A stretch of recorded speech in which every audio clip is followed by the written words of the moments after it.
Hello friends, welcome to my channel Champa village recipe.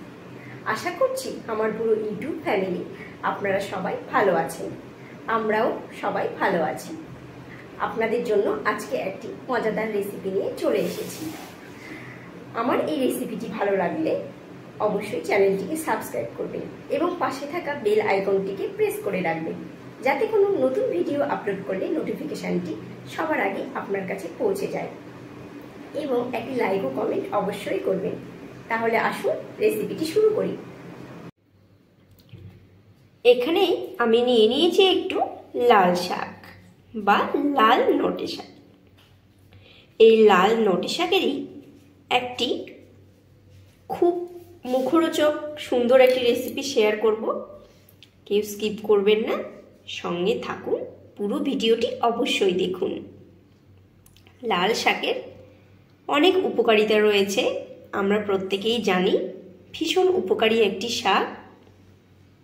আমার রেসিপিটি ভালো লাগলে একটি লাইক ও কমেন্ট অবশ্যই করবেন। শাকগুলোকে আমি বেশ ভালোভাবে ধুয়ে নিচ্ছি, কারণ এই লাল শাকে কিন্তু প্রচুর মাটি থাকে। মাটিগুলোকে বেশ ভালোভাবে ধুয়ে পরিষ্কার করে নিচ্ছি। শাকের গোড়া অংশগুলোকে আমি এইভাবে কেটে বাদ দিয়ে দিচ্ছি, আর বাকি অংশগুলোকে আমি বেশ এইভাবে ঝিরিঝিরি করে কেটে নিচ্ছি। আমার সব বন্ধুদেরকে অসংখ্য অসংখ্য ধন্যবাদ, যারা সবসময় আমার পাশে রয়েছেন, আমাকে এত সাপোর্ট করছেন, আমাকে এত ভালোবাসা দিয়েছেন।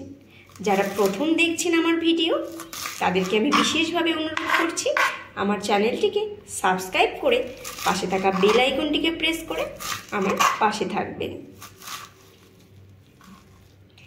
এইভাবে আমার এই সবগুলো কেটে নেওয়া হয়ে গেছে।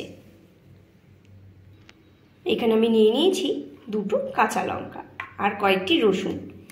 এই কাঁচা লঙ্কাগুলোকে বেশ ভালোভাবে আমি এইভাবে কুচিয়ে নিচ্ছি।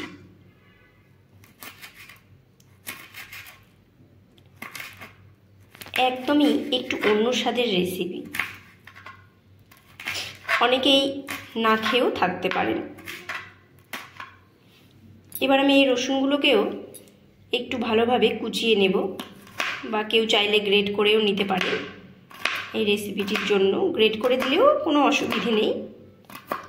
এইভাবে আমি কেটে নিচ্ছি। এখানে একটি পাত্র নিয়েছি, এখানে নিয়ে নিচ্ছি কিছুটা বেসন।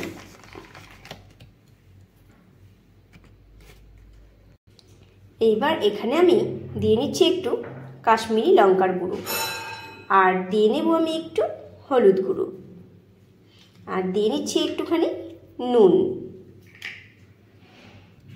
দিয়ে নিচ্ছি একটুখানি জিরে গুঁড়ো। এইবার এখানে আমি একটুখানি জল দিয়ে নিচ্ছি। একটুখানি জল দিয়ে আমি ব্যাটারটিকে বানিয়ে নেব।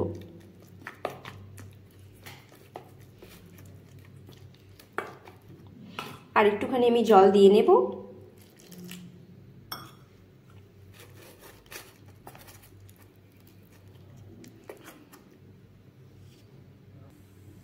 আমি খুব ভালোভাবে এইভাবে মিশিয়ে নিচ্ছি এই ব্যাটারটিকে। একটু টাইম দিয়ে মিশিয়ে নিতে হবে খুব ভালোভাবে।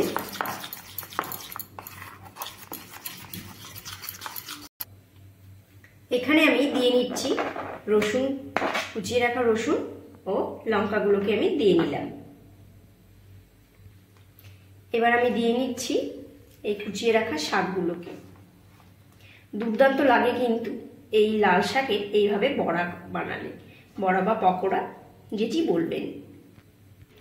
এইবার আমি এই শাক দেবার পরে এর সঙ্গে ভালোভাবে মিশিয়ে নিচ্ছি। সবগুলোকে এইভাবে মিশিয়ে বেশ ভালোভাবে ব্যাটারের সঙ্গে এইভাবে মিশিয়ে নিচ্ছি। এদিকে আমি কড়াইয়ে একটুখানি সাদা তেল দিয়ে নিয়েছি। তেল আমার গরম হয়ে গেছে। এবার আমি এগুলোকে পকোড়া আকারে একটি একটি করে ছাড়ছি। আমি আরও একটি এভাবে ছাড়ছি।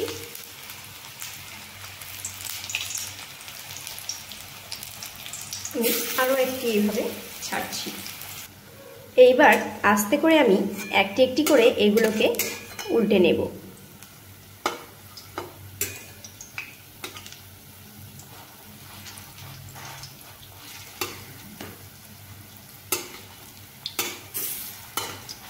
এভাবে উল্টে নিচ্ছি।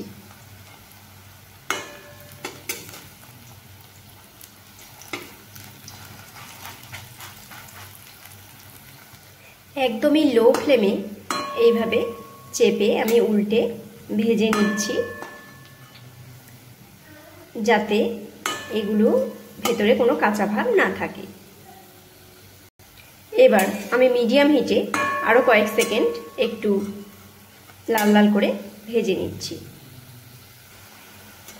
বড়াগুলো আমার হয়ে গেছে।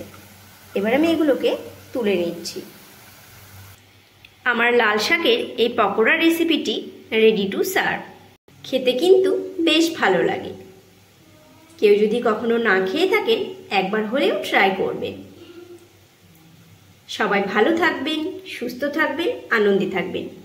আবার দেখা হবে অন্য কোনো রেসিপির সঙ্গে। ততক্ষণের জন্য বাই।